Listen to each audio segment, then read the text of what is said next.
후보들의 대선 레이스 상황 짚어보겠습니다. 먼저 더불어민주당 이재명 대선 후보는 오늘 한국노동조합 총연맹과 정책협약식에 참석하는 등 정책 행보를 이어갑니다. 국회 취재기자 연결합니다. 이준음 기자.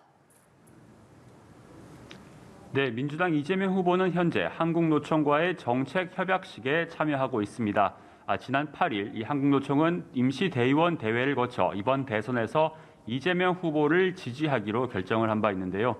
이 후보는 이에 대해 감사의 뜻을 밝히고 자신의 노동 친화 정책 구상을 강조할 걸로 보입니다. 오후엔 대한약사회를 비롯한 5개 직능단체와도 정책 협약을 맺고 또 9개 지역 민방사가 주관하는 대담에 출연해 지방자치 관련 정책 구상도 설명할 예정입니다.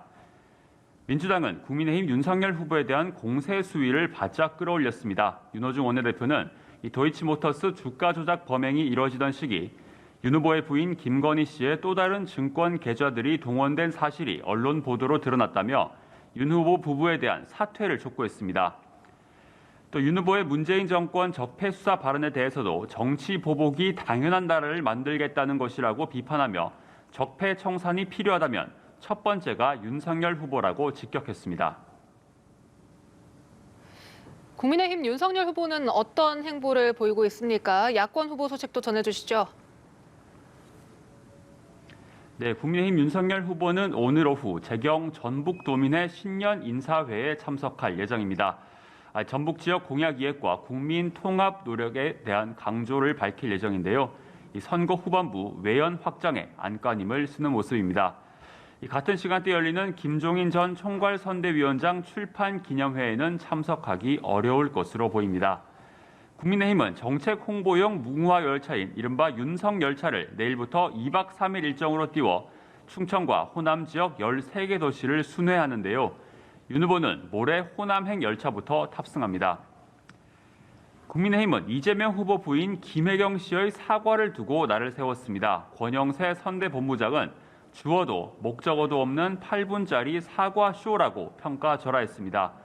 또 적폐 수사 발언과 관련해 청와대 등 여권이 강력 반발하는 것에 대해 범죄가 있으면 수사한다는 원칙론을 이야기한 건데 과민 대응할 일이 아니라고 본다고 일축했습니다. 국민의힘 이준석 대표는 청와대를 향해 이 원칙론에 대해서 급발진을 하면서 야당 후보를 흠집 내려는 행위는 명백한 선거 개입에 해당한다고 비판했는데요. 또 앞서 국민의당 안철수 후보에 대해 선거를 완주할 상황이 아니라고 주장한 바 있습니다. 이에 대해 안 후보는 포털 광고와 유세차 계약을 완료했다며 재차 독자 완주 의지를 밝혔습니다. 또 민주당, 국민의힘과 교감은 따로 없었고 만약 단일화 실패로 선거에서 패배한다면 그 책임은 큰 정당에 있는 것이라고 했습니다. 윤 후보가 말한 후보 간 직접 담판식 단일화 방식에 대해서도 반대 목소리를 냈습니다.